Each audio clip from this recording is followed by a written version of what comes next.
have the local story. Morton Augustine with the results of the newest TV8 News poll of New Hampshire voters on just how Iowan Tom Harkin is faring among Democrats. Now this. To make a great salsa dip, mix a pint of Velveeta cheese spread with a jar of salsa, heat, and serve. To make another bowl of Velveeta salsa dip, just mix another pound of Velveeta with a jar of salsa, heat, and serve. Now, if that's still not enough, take more Velveeta, more salsa, do it again for even more.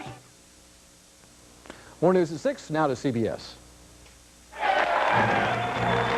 Outrage over a plan to have some of America's mass transit built by Japan. Construction workers looking to build a recovery from the ground up. And a special Campaign 92 report on the Bush years. Tonight, the president's record on the economy. This is the CBS Evening News.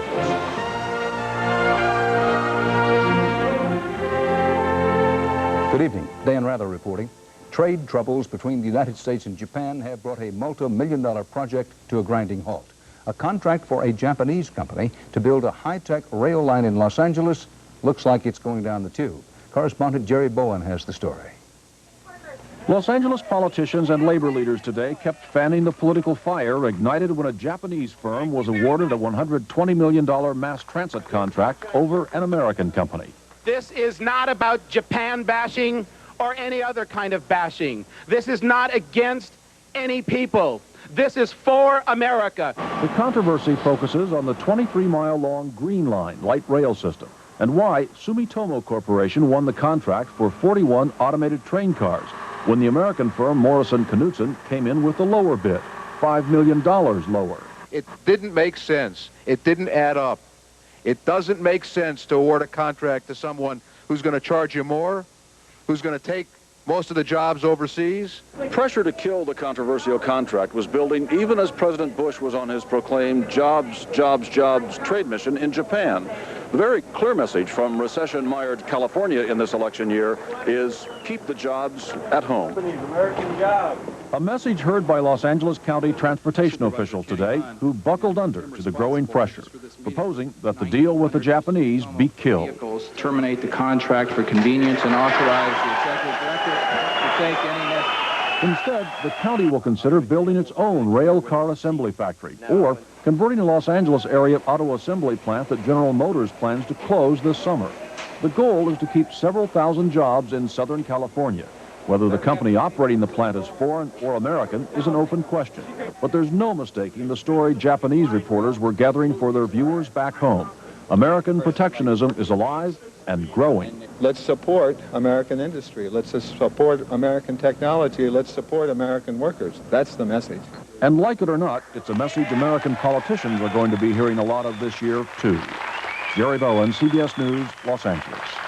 Every 6 weeks, the Federal Reserve reports on the state of the U.S. economy. The latest report came out today, and it is filled with facts such as these. Retail sales, flat.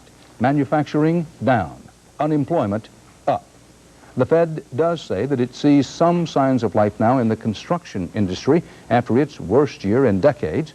Home builders could provide the foundation for some kind of economic recovery. Correspondent Ray Brady has more about that in tonight's report on the money crunch, making it in America. Well, they can work a lot better when these guys are all out of the way. That's why I wanted him to have a second crew. Brian Stolar's a New Jersey builder, a survivor in an industry whose sales have fallen right into the basement. From the peak of the late 80s in this real estate business, we've probably seen a drop of about 50% of sales. While the number of new houses being built picked up a bit last month, ahead 2.6%, 1991 was the year the roof fell in on housing. The number of homes built dropping nearly 15% to the lowest level in 46 years. We have a reduced amount of income to spend on homes, and we had homes that were too expensive. So it was a double whammy. Now, though, mortgage rates are at their lowest level in 18 years, and housing prices are down in most parts of the country. So on one bright spot, builders report that more and more Americans are at least checking out new housing like this. So far, however, they're lookers, not buyers, says realtor Bill Higgins. A lot of tire kickers. People are out there looking and looking and looking, afraid to commit. Builders hope lower prices will help, And talk about bargains. In the late 80s, one of these New Jersey townhouses would have cost you as much as $500,000. Today, they'll go on the market for half that, around $250,000. I don't see prices rising. I see them stabilizing. But the low prices and slow sales that are good news for home buyers are bad news for the economy. Since 1960, it's always been a recovery in housing that's lifted the economy out of recession, because housing creates so many jobs and affects so many other industries. This time, that's not happening, and builders have their fingers crossed. I don't think they'll be going great guns to buy real estate in 1992. Still, they keep building, hoping that spring, the traditional home hunting season, will pick up sales and with it, the American economy. Ray Brady, CBS News, Montville, New Jersey. Turns out President Bush's photo opportunity at an auto components plant in New Hampshire last week did not give you the whole picture. The president talked the place up as an economic success story. But Textron plant officials now admit they put 90 of their 1,200 workers on furlough the day after the president's visit. And that was just one of a number of, quote, furloughs they've had since October because of the slump in car sales. As Mr. Bush campaigns with Vice President Quayle for re-election, just what is their record on the economy? Has Mr. Bush delivered on the campaign promises he made 4 years ago? White House correspondent Susan Spencer has been going over the checklist as we begin a special look at the Bush years. It was a straightforward promise in '88. If you elect me president, you will be better off 4 years from now than you are today.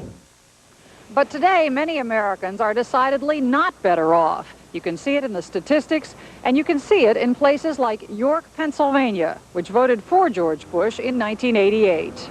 Today, you can take a child or a guy at 19 years old.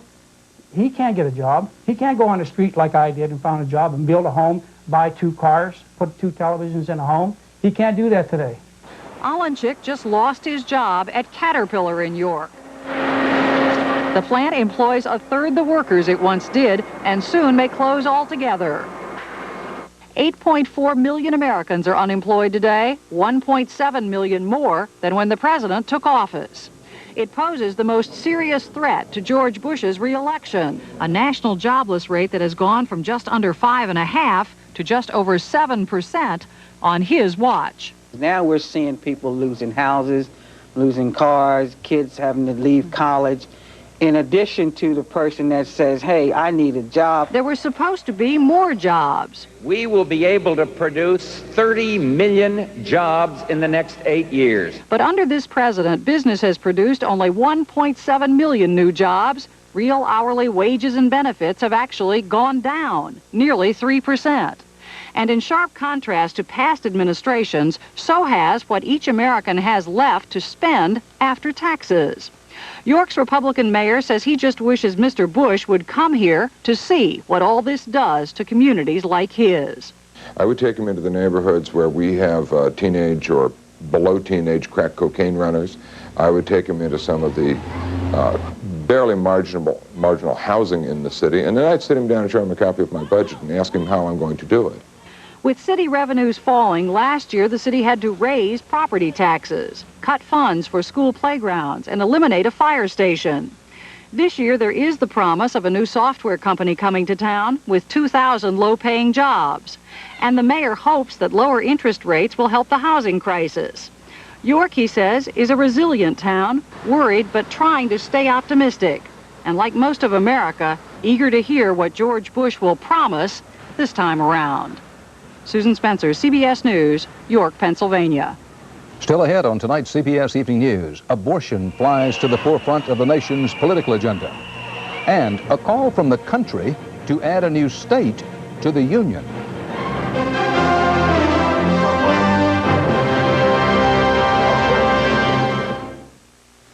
This was me with dull gray hair. I looked washed up. Then I found a whole new way to make my gray look great. Introducing a new kind of shampoo from the makers of Just for Men Hair Care called Great Looking Gray.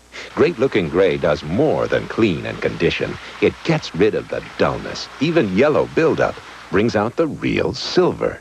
What a difference it makes. New Great Looking Gray shampoo. And for stubborn yellow, new Great Looking Gray anti-yellow treatment. So I'm in the grocery store, and this really good-looking guy smiles at me and says, Hi. "Hi, Kellogg's Bran Flakes?" Oh, well, these aren't mine.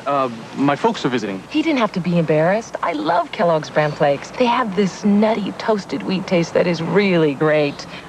Anyway, I grab a box of Kellogg's Bran Flakes and say, "Gee, that's too bad. I was going to compliment your good taste."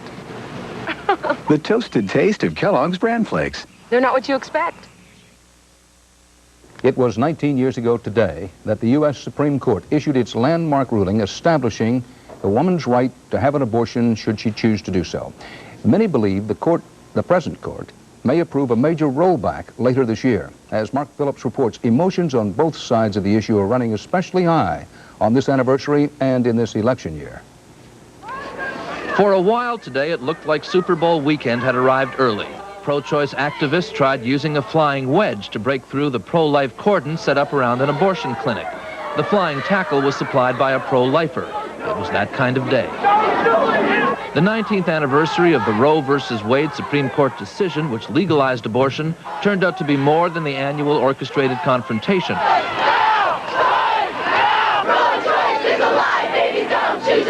The fervor this year increased by the decision of the Supreme Court to rule on a Pennsylvania law inhibiting access to abortions. And it may well be the Pennsylvania Abortion Control Act that puts Roe versus Wade where it belongs, and that's in the trash can. Heading into a political season where it seemed that economic choices would dominate, the decision by the Supreme Court to review the Pennsylvania law has once again dropped the abortion hot potato right in the middle of the presidential campaign.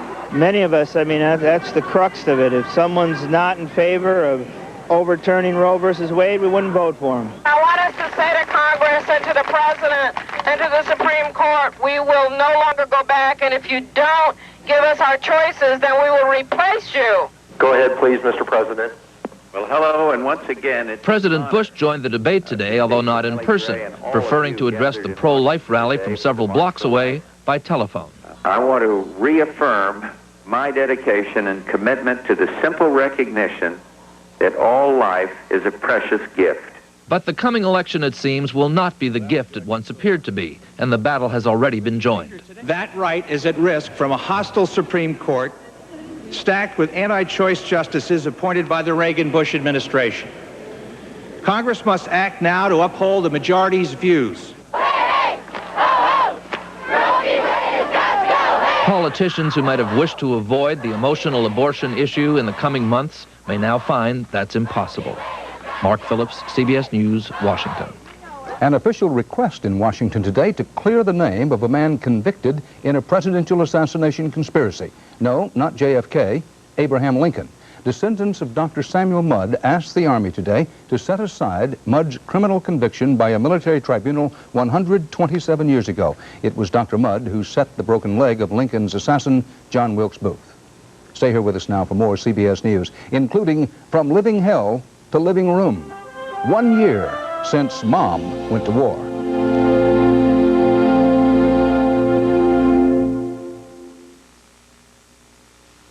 Butter? Philly. Thank you. Looks good, doesn't it? Ounce for ounce, Philly cream cheese has half the calories of butter or margarine. Next time, butter your bread with Philly instead. You'd rather walk than drive an American car. You think no American car can match the quality of an import. You figure if it isn't foreign, it isn't for you. You wouldn't give an American car the time of day. Well, in case you haven't noticed, times have changed. Introducing the new Skylark. This is the Buick that's going to change a lot of impressions about Buick.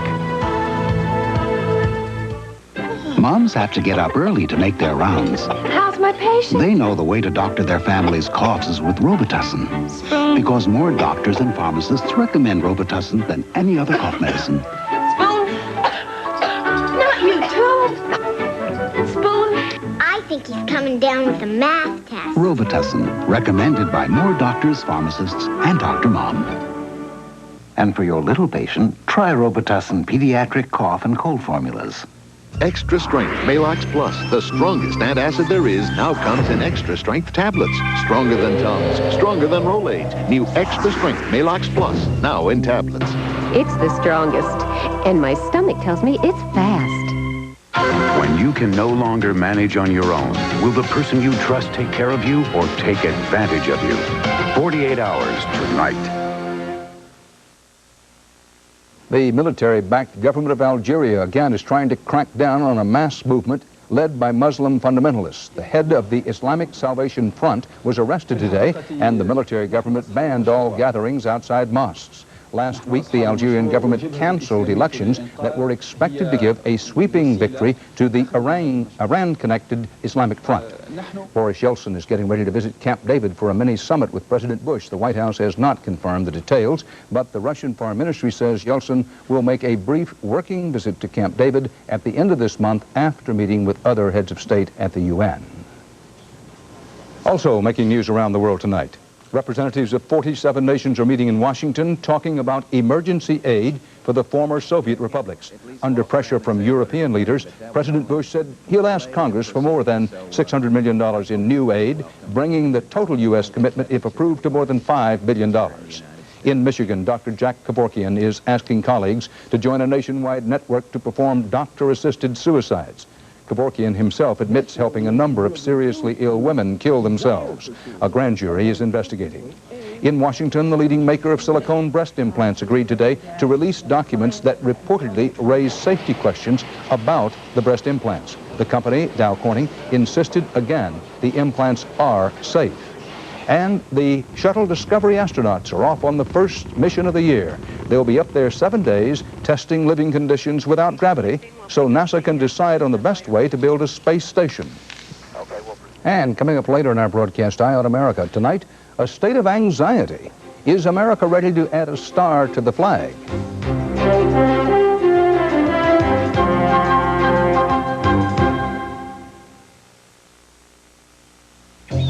I'd like to talk to you about an invisible problem, the invisible bacteria that cause denture odor. Fortunately, antibacterial Effident kills those odor-causing bacteria for clean, fresh dentures. Antibacterial Effident.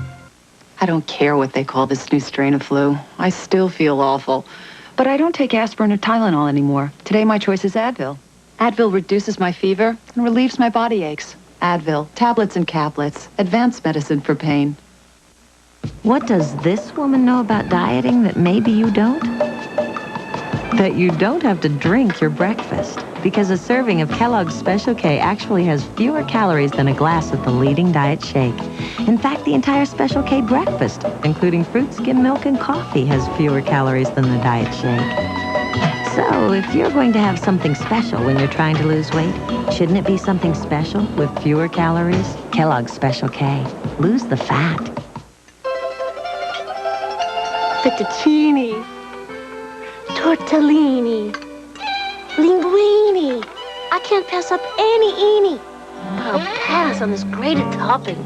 See, some grated toppings are only 2/3 cheese and 1/3 fats and fillers. But Kraft is 100% grated Parmesan. Kraft 100% grated Parmesan for 100% great taste. Ravioli, mustacholi, great on Oli's too. I'm Harry Smith. What's the hot sport in Minneapolis' Metrodome? It's not football. Join us tomorrow on CBS This Morning. It's breakfast for your head.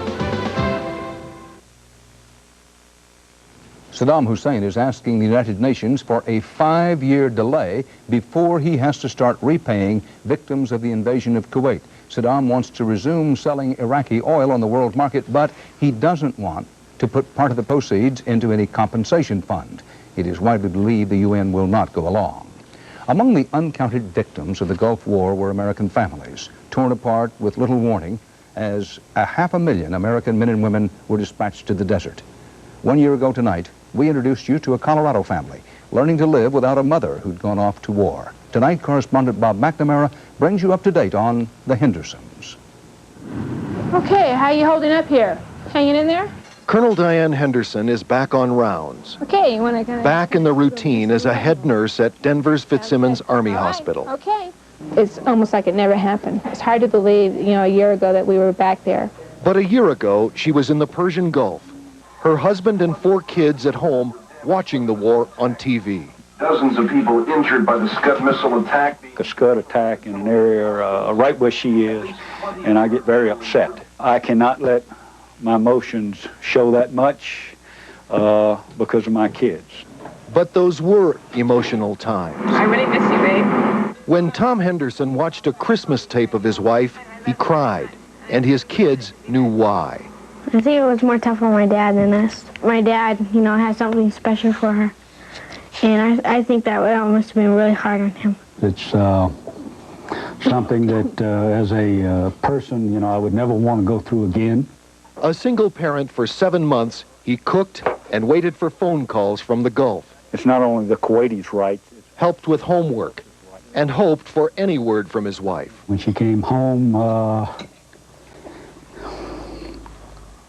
it's a very good point in my life. You have to excuse me for a minute because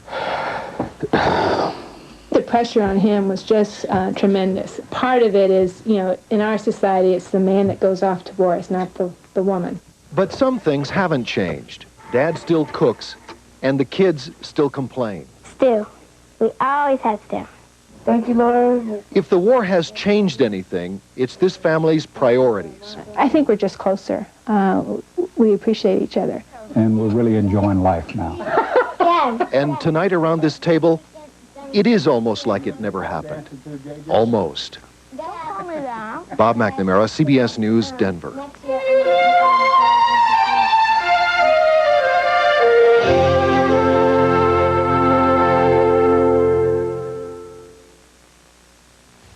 Grandma's got a date. What's a date? Closeness. You might hesitate if you wore a diaper. So Johnson & Johnson created Serenity Guards. Bladder control protection so advanced, it holds as much as something 5 times its size and stays dry, locking liquid in. And now there's a new Serenity Guard, Super Plus, with even more super absorbance. So if you've been looking for extra protection, give yourself hugs for discovering new Serenity Super Plus. Now you can ask Angela Lansbury about Bufferin. Angela, you've said on TV that Bufferin is effective pain relief. Is it really strong aspirin? I'll say it is. Extra strength Bufferin's the strongest dose of aspirin you can buy. 1,000 milligrams. Angela, how can Bufferin be so strong if it has buffers? That's a good question. I've learned the buffers don't weaken it. They just help prevent aspirin's stomach upset. Bufferin's great pain relief. Shouldn't you discover the strength of Bufferin?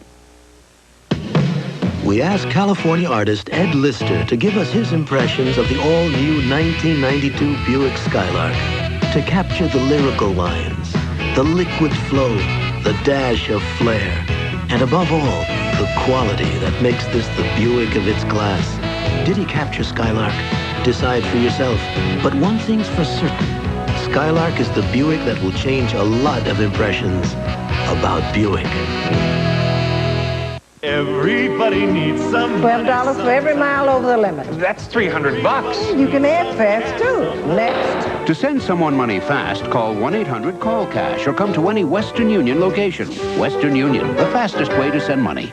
There's constipation and there's constipation. Oh, yeah. When it's this bad, take it to the max. New Maximum Relief Formula X-Lax pills with 50% more X-Lax medicine for maximum relief. Oh, yeah. Take it to the max. It's happening again. Restless people feeling oppressed by their government are crying out for independence, vowing to form their own state. Eastern Europe, you say? No, Northern California. Correspondent John Blackstone reports tonight's Eye on America. We'll go away if you need to. Swing this pretty little girl and you promised me it's time in your heart. You found another. Leave the little darling, I don't mind. At the Center Wheelers Square Dance Club in Susanville, California, the song is all about splitting up. And a lot of folks in this far northern corner of California are ready for a divorce from the rest of California. And they just don't realize that there's another part of California. There's God's part of California. Due to an accident taking at the But voters in the urban part of California dominate state politics. And the people who live in these wide-open spaces are fed up with city folks telling them how to live their lives. Those who have the votes have the power. virtually every aspect of our life is being controlled by urban areas, and all we'd really like to do is be left alone. A rural revolution is in the making here. People are demanding that California be split in two, creating a new 51st state in the north. The idea is that if the Soviet Union could do it, then maybe California can split in two. The boundaries were drawn by Stan Statham. He represents 9 rural counties. And yes, I decided to take the wine country, but you get Disneyland, and yes, I decided to take Lake Tahoe, but you get Hollywood. You can't have everything. What's building here is a revolt against big government. People point to a long list of state boards, commissions, and advisory committees, from the Home Furnishings Bureau to the Pest Control Board. In the midst of a budget crisis, all these are still operating. Well, the folks here are told to close the library and lay off sheriff's deputies. We can't give them the service that they really need out there, because of our lack of manpower. Deputy Wayne Aldridge patrols about 1,000 square miles of Lassen County in a car that's prone to breakdowns. The county itself is on the verge of a breakdown. It's almost bankrupt. Some say it's all because a state of 30 million doesn't care much about the problems of a county of only 30,000. On the Willow Creek Ranch, Jack Hansen says it sometimes seems that much of America is forgetting its agricultural heritage. I don't know if other parts of rural America are going to take the drastic steps that Lassen County have. Hopefully we won't have to come to that, but I think that the problems that are happening here in Lassen County are certainly symbolic of the problems in the rural counties across the country. I think I heard it described as a primal scream. Somebody pay attention to us. State law dictates everything from how the county handles its garbage to how many trees are harvested in its forests. To me, a tree has a life cycle, and when it's mature, you harvest it and plant a new one. They look at it as cutting a tree down is criminal. People in Southern California who may have only limited exposure to forestry have supported new state environmental laws that threaten to destroy much of Northern California's timber industry. In Lassen County, they are still flying the flag of California, but they'd rather add another star to Old Glory. In the Declaration of Independence, it says that we have not only the right, but the responsibility, the obligation to alter or abolish those forms of governments that have caused us the kind of harm that we're talking about seeing here with California. We'll go and lay me if you need to. This campaign is fired by the same desire that has driven revolutionaries for centuries, the desire of a free people to call their own tune. John Blackstone, CBS News, Lassen County, Northern California. That's part of our world tonight. Coming up a while later on this CBS station, 48 Hours. If you could no longer make your own decisions, would your guardian take care of you or just take you for all you're worth? Important, interesting stuff, 48 Hours, for love or money. Tonight at 10 in the East and West, 9 other places. Dan Rather, see you soon on 48 Hours. Okay, we'll flame it on the collar.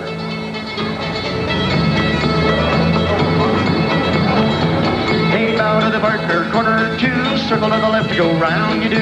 Circle to the left, go round in time.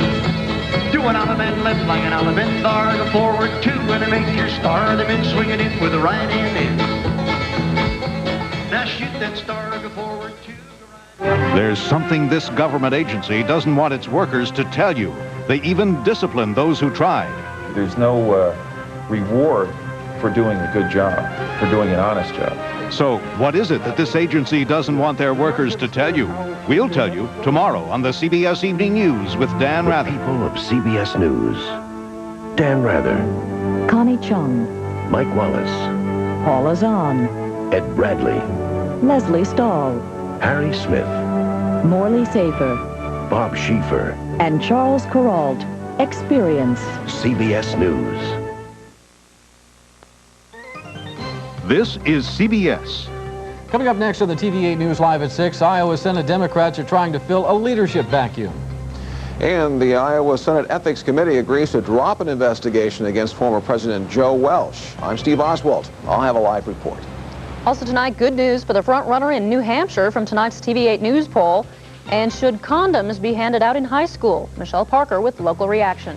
Steve Carlin with a colder forecast, and Heidi with more of the super hype at the Super Bowl. TV8 News is coming up next. There's a business where goals aren't measured by quarters, but by generations. A business where the board meets under open sky.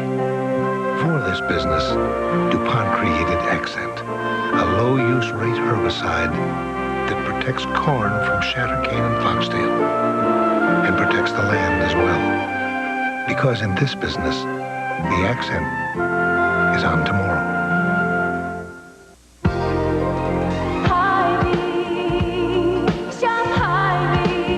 Simple but flavorful meals begin with fresh pork steak, just 99 cents a pound at Hy-Vee, along with Hy-Vee frozen orange juice, 89 cents. Tombstone pizza, original, thin crust, or light, 2 for $6. And Doritos chips, $1.99. For low prices all day, every day, shop Hy-Vee. And low prices. What do you get when you come to Midas for brakes? Great value for the price and a job done right. When it comes to brakes, nobody beats Midas. Nobody. Thank you for watching KCCI, TV8 in Des Moines. And now from TV8, Iowa's news leader, Paul Rhodes, Kevin Koenig, Connie McBurney with weather, and Heidi Soliday sports. This is TV8 News, live at 6. Good evening. Thanks for being with us. I'm Sue Mason. Paul has the night off. The Senate ethics investigation into Joe Welsh is over. And within the hour, the Ethics Committee dropped its probe into Welsh because he stepped down last night as the president of the Iowa Senate. Now, TV8's Steve Oswald is standing by live on Capitol Hill with the late details. Steve? That's right, Kevin. Acting on the advice of its legal counsel, the Senate Ethics Committee today agreed to drop its investigation against former Iowa Senate President Joe Welsh. The attorney, Patrick Roby of Cedar Rapids, says that Welsh's resignation as Senate president sends a strong enough message to the rest of the legislature that what Welsh did was wrong. The Ethics Committee agreed with the legal counsel on that issue, but a couple of Ethics Committee members tried to convince the full committee they should try to censure or reprimand Welsh. Senator Welsh has taken it upon himself to resign, and I think that was, to some extent, a courageous thing to do. It certainly was a financial sacrifice on his part. By the same token, the Iowa State Senate and the state of Iowa is entitled to say, "You done wrong." When do we say enough is enough? And I think he's did this, and I think we should discontinue this portion of the investigation anyway on what we've covered here today. And when it finally came down to a vote, the committee never really did decide whether to go along with DeCoster to seek a reprimand or to go along with Gettings to drop it. What they decided was that they didn't have the legal authority to do it in the first place because they've never called any witnesses on this issue. So for now, at least, the investigation against Joe Welsh as former Senate president and his ties to the ITC and the Iowa Treasury Management scandal, or the International Treasury Management scandal, is over for now. All right, Steve, so with the probe over, does that leave anything left in terms of Joe Welsh and his future in the Senate? Obviously, he's still a member of the Senate. Well, we talked with Senate Majority Leader Bill Hutchins about that just after the Ethics Committee meeting this afternoon, and he says it could actually come before the Ethics Committee again. That is, if any member of the Senate wants to file an official complaint, they can do so. And if they do that, at that time, we'd be back up here reporting on that meeting. But for now, he's just a regular member of the Senate, and we'll vote accordingly. All right, Steve Oswald up on Capitol Hill. And by the way, of course, we'll have more on the Senate's efforts to replace Welsh as president of the Iowa Senate tonight on the news at 10. Results are in from a TV8 News poll of likely New Hampshire voters, and the numbers look bad for Senator Tom Harkin, but good for Arkansas Governor Bill Clinton. TV8's Martin Augustine joins us from the newsroom with a closer look at the poll. Martin? Sue, the poll of 306 likely Democratic voters shows that support for Harkin is flat, but that Clinton's is leaping to the top. It now appears the New Hampshire primary will be a two-candidate race between Clinton and former Massachusetts Senator Paul Tsongas. A comparison of TV8 News polls taken a month apart shows Clinton's dramatic jump. In December, just 17% of likely Democratic voters were for Clinton. Now it's 32%. Tsongas trails by just 5 points. But Harkin's support is stuck at 8%. Harkin campaign staffers are hoping undecided voters will help. So far, they haven't. The poll was taken 2 days after the Democrats' televised debate in Manchester, New Hampshire. Harkin may have drawn the most attention with his feisty attacks on Clinton, but he apparently did not impress the New Hampshire electorate. Only 4% of the Democrats polled say he won the debate. Clinton and Tsongas were the winners in the eyes of New Hampshire Democrats. Harkin staffers are undaunted by the numbers. They say New Hampshire voters are very independent, often making last-minute voting decisions. They also point out that Harkin has only been running political ads there for less than 1 week. But one other facet of the poll shows that among the state's Democrats, 30% say they will not consider voting for Harkin. Only Jerry Brown has a higher disapproval rate. President Bush still has much support in New Hampshire, but among all of the voters polled, Bush would lose the election today if his opponent was Governor Bill Clinton, 36% to 43%. Harkin staffers are quick to point out that former Colorado Senator Gary Hart won the 1984 New Hampshire primary, even after suffering from poor performance in the polls there just a week before that election. Okay, thank you. Martin Augustine reporting for us. Anti-abortion rallies being held all across the nation on this, the 19th anniversary of Roe v. Wade, the U.S. Supreme Court decision legalizing abortion. One such gathering brought 35 people to Des Moines' Glendale Cemetery, where members of Iowans for Life put flowers on the graves of 2 babies born prematurely. The group believes that at least one of the 2 had been aborted. Anti-abortion leaders say the current U.S. Supreme Court majority is on their side. It's very important that the ruling is specific. However, we see that there will still be a lot of challenge for respecting life in America. The U.S. Supreme Court is now considering whether to uphold a Pennsylvania law that severely restricts access to legal abortions. Des Moines businessman Bill Knapp is being sued by one of his former employees for age discrimination. 65-year-old Eugene Moore, who used to manage Knapp's Savory Hotel, says he was fired last November because Knapp told him, quote, he wanted new blood and wanted to make way for former Prairie Meadows president Carol Baumgarten to get the job. Moore says he was fired just 4 hours after turning down a $200,000 settlement from Knapp to drop the complaint. Knapp declined comment today. The suit was filed in federal court, and Moore is seeking a jury trial. The Space Shuttle Discovery is orbiting the Earth now with an Iowan on board. The shuttle lifting off about an hour late this morning from Cape Canaveral, Florida. The crew has taken along organisms for testing. They'll also try their hand at weightlessness experiments. Among the astronauts on board Discovery, 41-year-old David Hilmers, a native of DeWitt. Well, Steve Carlin is here working on a down-to-earth forecast. Steve? Well, it is down to earth soon. It involves a little precipitation. That should be ending this evening, but probably not before we see a little sleet and maybe even a little snow, but that won't last very long. Across the state of Iowa today, a little bit of rain up there in Waterloo. They are up in Mason City, an inch in 1300ths, an inch in 500ths up in Dubuque, and lesser amounts elsewhere here in Des Moines. 2200ths of an inch, but that should be ending this evening. All right. Thank you very much, Steve. Next on the TV8 News Live at 6, should condoms be available in Des Moines high schools? Michelle Parker with reaction.